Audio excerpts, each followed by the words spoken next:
I never thought I'd see rage bait content about architecture, but here we are. If you've been following my channel for any time at all, you'll know that I speak almost exclusively to Australian design and architecture. But if there's one international architect that I think you should be following, it's probably Thomas Heatherwick from Heatherwick Studio. At first glance, this looks like he's insulting the public, but he's actually criticizing architecture.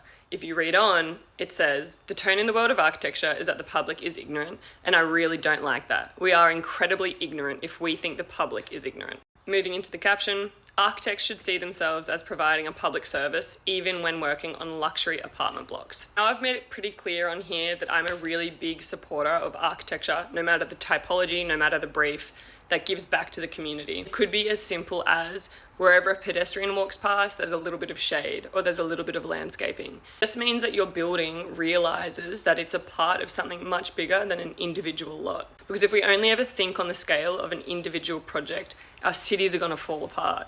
It means no one's thinking about what happens when you get 6 apartment buildings in a row, but there's nowhere for children to play, or there's nowhere for dogs to run around.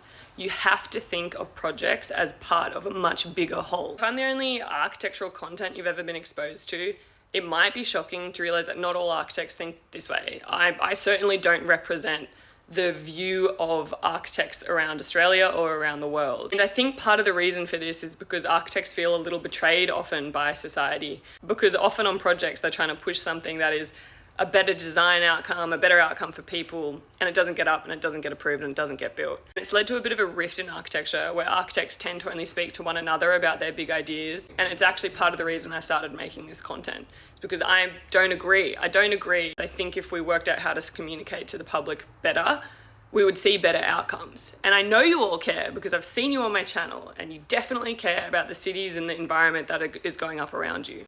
Like almost any creative pursuit, architecture faces the same issues. I think sometimes people in our profession or in our world will try to characterize that if something is popular in a broader sense, it mustn't have depth. So if you're interested in these sorts of topics and you'd like to read more, here's the article. Read it on Dezeen. I'll try and link it. I don't know if links work on TikTok, maybe in the caption or in a comment. And I sincerely suggest following Heatherwick Studio. And the last thing that I want to finish on is if you do go and look up Heatherwick Studio, make sure you Google the Heatherwick hat. It was a very tongue-in-cheek entry to a competition that Heatherwick Studio did, kind of calling out the architectural profession for greenwashing. It's very cheeky. Have a look. Just in case anyone from the Heatherwick Studio ever sees this and you want to talk to the public and you want to fly someone out that can communicate to the public, please fly me out. I'll do the best job, I swear.